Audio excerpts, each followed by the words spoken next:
Hello YouTube! Hey guys, it's Fletch. Welcome back to the Big Sky Tactical Channel here in Big Sky Country, also known as Montana. And welcome back to my reloading table. Guys, today I wanted to talk a little bit about strategies or tactics, whatever you want to call it, for open carry or concealed carry. Over the past maybe month and a half, there's been two major or overriding issues that people have been talking about in the quote-unquote gun community. And as we all know, the gun community laps over into many other things like bushcraft, prepping, just to name a few, but you know what I'm talking about. The first one was, I think, I don't know if it's where it started from, so to speak, but Mr. 5.56 and Mrs. 5.56, they were talking about, what condition do you carry in? Do you carry with one in the chamber, or do you, think it's safer to not have one in the chamber and that you're going to have time to rack around in the chamber in the event that you ever need to brandish your firearm. So that was the first one, and then the second one was concealed carry versus open carry. Sorry, I was a little distracted there. It's always an issue with the kids. I open the door to the garage because they hear my voice and they're trying to figure out who I'm talking to. So anyways, the second issue is open carry versus concealed carry. And, the advantages and disadvantages to both of those. And I think that probably pretty much everything has been said that needs to be said, in my opinion, about that. Because it's been bounced around and gone back and forth quite a bit. And, for the most part, people have been, very open, and not confrontational, trying to, get right in somebody else's face. And alright, so sorry about that again. My wife just informed me that I need to put a now taping sign on the garage door. The door from the garage to the house. Anyways, as I was saying, for the most part, most people have been pretty, not like in your face, you're wrong if you don't think the way that I do. And so, I've been very glad to see that people are, realizing that it's okay to express your opinion. It's okay to disagree with others, and you don't need to be belligerent or be calling other people names or telling them that they're an idiot because they think differently than you do. And that's awesome. I really appreciate that. And we have a great gun community here on YouTube for the most part. There are some out there that yeah, we'll just leave it at that. You guys all know who I'm talking about. Having said that, there is one issue that I've not really heard a lot of people talk about, and I've thought about it. I've been thinking about rather making this video for some time because I think it's a very important issue, and I haven't gone back and looked through people like Matt over at Never Enough Ammo. I haven't gone back and looked through all 200 or whatever of his videos, or Nuttin' Fancies, or pick someone that's been around for a while and's got hundreds of videos to know whether or not they've covered a subject like this or not. So, but in the recent past, anyways, I haven't seen it. So I thought it was important, and I wanted to cover it. I will say that I have covered this a little bit in the past, so those of you that are regular subscribers of mine, you'll probably recognize parts of what I'm going to say. There's an old saying that says, and it's a military saying, that prior planning prevents poor performance. And you know, in any aspect of your life, whether it's, you know, whatever, I'm not even going to pick things to name. Just that's the way it is, you know. If you're planning ahead and you know what you're going to do and you've practiced it, then there's a higher chance that when the defecation hits the oscillation, that your subconscious and your nerve system is going to go back to what it knows and what you've practiced. So, having said that, to explain, whether you're talking about, you know, where you carry, how you carry your concealed carry, whether it's in a shoulder holster, leg or ankle holster, inside the waistband holster, whether it's open carry, or, you know, whatever. To me, one of the most important things that I think that most people are not talking about is making sure that you actually need to brandish a weapon before you do it. Actually, you know, today, Matt over at Never Enough Ammo, and that's why I used him as an example earlier, because I had just watched a video of his that he did this afternoon. And he talked about it in that, you know, in his opinion, that, you know, if someone's trying to steal your wallet, you know, that's really not worth risking your life or the life of someone else just to keep them from stealing your wallet. You know, give them your stinking wallet and, you know, get a good description of the guy and go home. And, you know, file a police report, cancel your credit cards, whatever, and, you know, go from there. And I would tend to agree with that. Once the weapon is brandished, or, you know, pull it out, whatever you want to use, the legal term is brandish. Once you unholster the weapon and you present it, or in some states, you know, even allow someone to see that you have it. So make sure you understand what the law is in your jurisdiction as well. There are some issues there, and it's something that you really need to think about ahead of time. You know, what things are important enough to me that I'm willing to risk my life or the life of my family or someone else by brandishing my weapon. And, you know, an example that a lot of people give is, you know, let's say you're in a stop and rob, as I call it, convenience store, and, you know, an armed robbery starts going down. You know, what do? You know, a lot of people, in my opinion, and again, it's just that, you know, I'm just some hick from Montana sitting out in the garage talking to a camera, right? But in my opinion, we shouldn't be so worried about where the weapon is carried, whether it can be seen or not. In my opinion, it's a lot more important to know, you know, what's your plan? You know, at what point are you going to say that I need to brandish my weapon? Have you thought about those things? Have you played those scenarios through in your mind so that you know and that you're aware of what you think is important enough to risk your life or the life of others? So, as an example, the issue that we were talking about with being in a stop and rob and an armed robbery starts going down.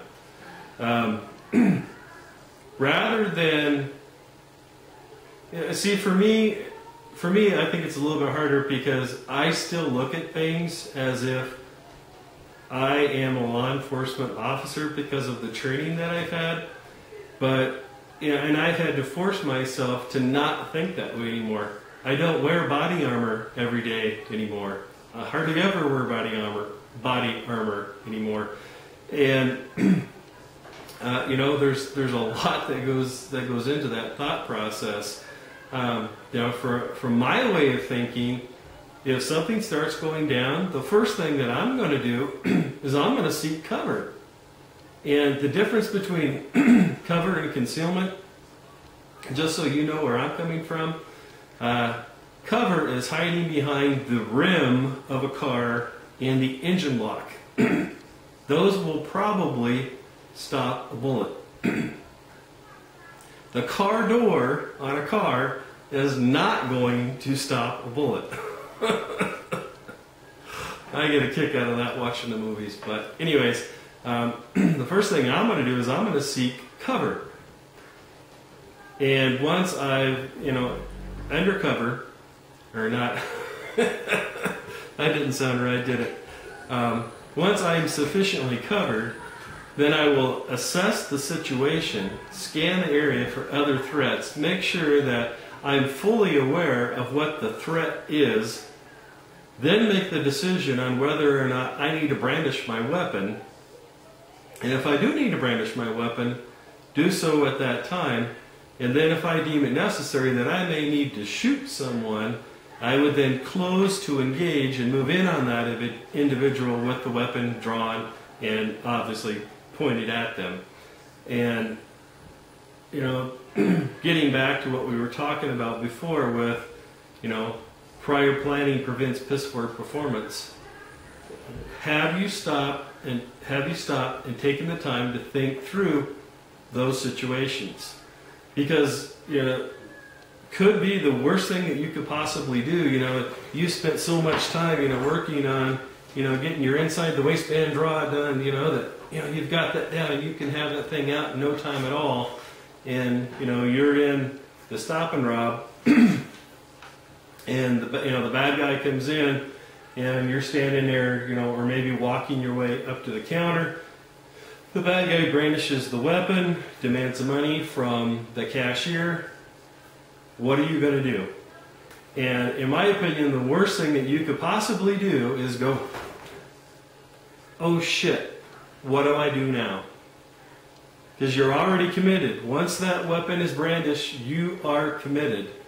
And depending on who that bad guy is, you know, there's a good chance that at that point that someone's going to get shot. Once the firearm is brandished, the risk of there being shots fired increases exponentially because, you know, just like when we were kids, we've all been taught, you know, well, you know, you meet force with force, or, you know, one turn deserves another, however you want to put it. It's just like I try to teach my teenage boys about horseplay. You know, they'll be hitting each other. Well, what happens is, you know, one of them, they're hitting each other back and forth, they're just goofing around, having a good time, not a big deal. Eventually, inevitably, what almost always happens is one of them hits the other one just a little too hard. Then the next thing you know, the next one hits him back just a little bit harder, and then it's just a little bit harder, just a little bit harder. It's human nature. Once you brandish that weapon, the person the people that you're in the vicinity with, or, you know, if you're the bad guy and I brandish my weapon, your natural instinct is that you need to meet my force with an equal or more force than what I'm showing you, or run, fight or flight. And in my way of thinking, you know, if you're already standing there with a gun and I brandish a weapon and, you know, I'm telling you, you know, stop, put the gun down, whatever, it's pretty easy for you, you know, to, in my way of thinking anyways, pretty easy for you, since you already have a gun in your hand and you're already brandishing it, pointing it at the clerk, whatever, there's a pretty good chance that, you know, someone's going to get shot at that point. And are you willing to do that? Are you willing to shoot the bad guy in that situation? I'm not saying you should. I'm not saying you shouldn't. I'm simply asking you, have you thought that through, and what would you do? In my opinion, this is a lot more important than worrying about where the weapon is carried, you know, whether you've got one in the chamber or not, you know, if it's concealed or it's open carry. yes, you know, there is some credence to all that, but much more importantly is, what is your plan? What are you going to do? Where have you drawn the line? At what point are you going to brandish the weapon? And at what point are you willing to take the life of someone else to protect yourself, your family, loved ones, or just some other person in the street? For those of you that have read some of Massad Ayub's books or his videos, or even better, been blessed enough to go to one of his classes, Mr. Ayub really gets into studying, the times that the average American person, uses a firearm to defend himself or someone else, but then he also takes it beyond that. And what was the end result of that? What were the total ramifications of doing that? And in his training, what he teaches is that every time you pull that trigger, it's the same thing as you writing a blank check possibly to someone else. Because once you pull that trigger, you are liable for everything that happens from that point on. And so in my way of thinking, that's a whole lot more important for us as a gun community to be talking about or to be thinking about, rather than, whether you think it's, more tactical to concealed carry, or, you have the right to open carry and so you're going to do it. Whatever. I think it's a lot more important to decide, in what instances are you willing to brandish your weapon? When are you willing to, shoot someone else? Have you actually thought about that? Have you forced yourself to go, to think down through a progression, of scenarios to where you think that it's important enough that you would brandish your weapon and possibly shoot someone and take their life? And there's a lot that goes into that. It's not as simple as a lot of people would lead you to believe. And when I was a peace officer, and granted it's been a while now, it was the early 90s, and so things may have changed a little bit, but extensive training on when it's okay, to use deadly force, when you would shoot someone, when you need to actually brandish your firearm, things like that. And I'm not a big proponent of mandatory CCW classes, but I do think that they're a good thing. And if you've never taken a CCW class, that you really might want to consider doing that, especially if you've never taken the time to think through that process. When would I, for what kind of situation would I be willing to brandish my weapon? And at what point during that situation would I be willing to take the life of another individual to protect my life or someone else's, or my loved ones and my family? Those are all, very, very important things that we all need to be thinking about. And that's a responsibility that you accept once you are carrying that weapon. And, in my way of looking at it, it's your God-given right.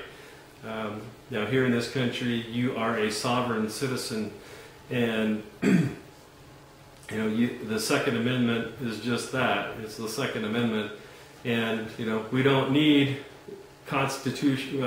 we don't need concealed carry, in my opinion. We need constitutional carry, which means that you can carry open or concealed anytime you want, basically, within reason. As an example, here in Montana, you can carry open or concealed pretty much anywhere in the state. There are a few caveats to that. The first is that you can't do it in an incorporated city if the city has an ordinance against it. So then you would need to get a concealed carry permit from the state of Montana, which is issued by the sheriff of whatever county that you reside in. But the law is written as a shall issue law, meaning that you don't have to show a cause or a need for the concealed carry permit. The sheriff is obliged to issue you the permit upon, you know, your application process, and he can't deny you the permit unless he can show just cause as to why he shouldn't issue the permit, like you're a convicted felon or, you know, something like that. So, you know, constitutional carry, in my opinion, is the answer to a lot of, you know, the verbal fisticuffs or whatever you want to call it, or bannering that's been going back and forth in the community. And I just thought it was important, you know, that I really wanted to cover that. And like I was saying earlier, you know, yes, it's good that, you know how to efficiently draw your weapon out of your inside the waistband holster, and you can do it really quick. But in my opinion, what's more important than that is that you've already thought it all through, and you know when it's appropriate to brandish the weapon and not. Because just like, you know, you need to be working that muscle memory on being able to, you know, to brandish your firearm quickly, you also need to be forcing yourself to think through what situations that you are willing to brandish your weapon and when you're not. You know, when it's legal to do so in your jurisdiction and when it's not. And, you know, obviously the ultimate decision beyond that is, when are you willing to take the life of another human being? And, you know, some pretty serious shit. And if you haven't stopped to think about things in that light, I would highly encourage you to do so. Because, in my opinion, it is that important. So, well, that's what I wanted to share with you today, guys. I greatly appreciate it. This is Fletch with the Big Sky Tactical Channel, signing off. Thank you very much for watching. I greatly appreciate it. Good night.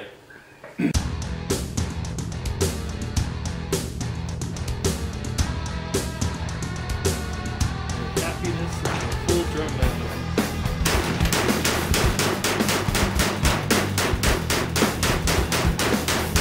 And